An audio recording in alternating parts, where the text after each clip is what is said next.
रियलमीको Narzo series चाहिँ नेपाल मार्केटमा आउन लाग्यो अराउन्ड 3 मन्थ जस्तो भइसकेको छ र रियलमी जुन फर्स्ट टाइममा नार्जो सिरिज आउँदाखेरि चाहिँ 4 वटा लन्च गरेको थियो यिनीहरूले 50i को 2टा मोडल र 50a को 2टा मोडल र अहिले चाहिँ रियलमीको नार्जो 50 भन्ने मोडल लन्च भएको छ नेपाल मार्केटमा र आज चाहिँ हामी यस भिडियोमा नार्जो 50 को अनबक्सिङ गर्न गइरहेका छौं।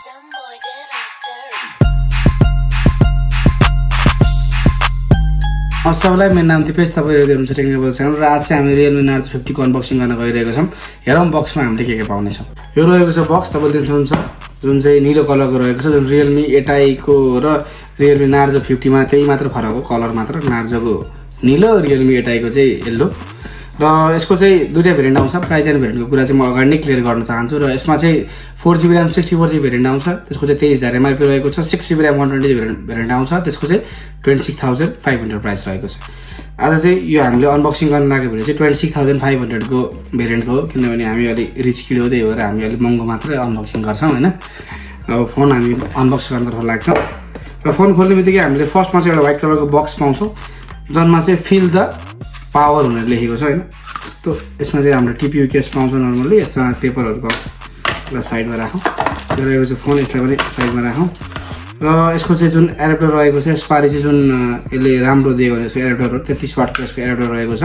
रियलमी 8i मा चाहिँ साला 20 वाटको दिएको थियो भिखारी एडाप्टर। यो चाहिँ रिच किड एडाप्टर हो हैन। यो आइएन बाहिर। यो चाहिँ तपाईको टाइप सी केबल जुन चाहिँ एकदम फास्ट चार्ज गर्छ, यसले रकेट पनि चार्ज हुन्छ। पुरा खाना खाएर आउँदाखेरि फुल चार्ज भएर गेम हानिहाल्ने ब्याट्री लाएर। र यो रहेको छ फोन। यो फोन चाहिँ हामी बुट गर्छौँ र बुट गर्नु त्यसको पोर्ट्स एन्ड बटन कुरा गर्नुपर्दा चाहिँ यसको हामीले मुनिपट्टि रहेको छ यसको टाइप सी पोर्ट, त्यसको साइडमा हामीले स्पिकर ग्रिल पाउँछौँ। यसको चाहिँ सिंगल स्पिकर छ तर साउन्ड चाहिँ बब्बाल छ है। अनि यसको अर्को भनेको 3.5mm ज्याक रहेको छ त्यसको मुनिपट्टि र माथिपट्टि चाहिँ खाली टक्ला छ, केही पनि छैन माथि हैन। यसको लेफ्ट साइडपट्टि चाहिँ हामीले पावर बटन पाउँछौँ हैन। त्यसकै माथिपट्टि चाहिँ फेरि औँठा छाप हान्ने फिङ्गरप्रिन्ट। अरू साइडपट्टि चाहिँ तपाईको volume up and down button पाउँछौँ। त्यसको माथिपट्टि चाहिँ सिम ट्रे रहेको छ। यसको हाइब्रिड हो कि के बनाएको छ यसपालि टुल कहाँ गरे, यो हाइब्रिड हो कि डेडिकेटेड एसटी स्लट हो, हेरौँ है यसमा चाहिँ के छ भनेर हैन। ल यो त डेडिकेटेड एसटी स्लट पुरा छ बवाल।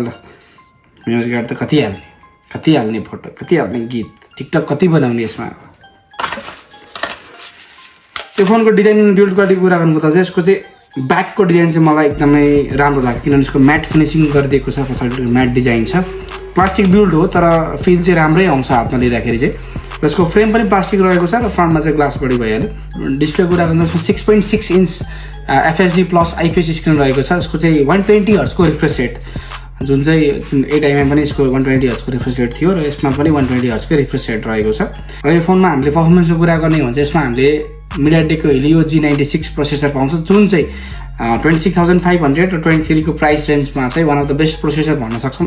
किनभने G96 चाहिँ 12nm प्रोसेसर हो। यसको स्कोर हेर्दाखेरि चाहिँ 2,91,000 यसको बेन्चमार्क स्कोर रहेको छ, जुन चाहिँ अराउन्ड 3 लाखै भन्न सक्छौँ हामीले।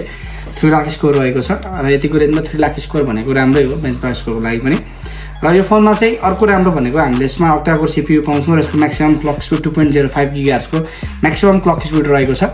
र यो फोनमा हामीले GPU चाहिँ मालेको GPU पाउँछौँ। जस्तो तपाईँको गेमिङको लागि जो G96 राम्रै छ, तपाईँहरूले पहिले पनि देखिसकेको फिल गरिसकेको प्रोसेसर हो यो, जुन रियलमी 8i मा आउँथ्यो। यो फोनमा ब्याट्रीको कुरा गर्नुपर्दा चाहिँ 5000 mAh को ब्याट्री रहेको छ, जसको चाहिँ चार्जिङ स्पिड यसपालि एकदमै राम्रो छ। 33 वाटको फास्ट चार्जिङ छ, जसले गर्दाखेरि चाहिँ चार्ज पनि छिटो हुन्छ। त्यसै गर्दा तपाईँलाई चार्जिङको लागि ब्याट्रीको लागि कुनै पनि समस्या छैन यो फोनमा यसपालि चाहिँ। र क्यामेरा कुरा गर्नु ब्याकमा चाहिँ हामीले ट्रिपल क्यामेरा पाउने हो। एउटा मेन सेन्सर 50 मेगापिक्सलको छ, 2 मेगापिक्सलको म्याक्रो र 2 मेगापिक्सलको डेप्थ। अल्ट्रा वाइड नो, चैट भएको छ यसपालि, अल्ट्रा वाइड छैन।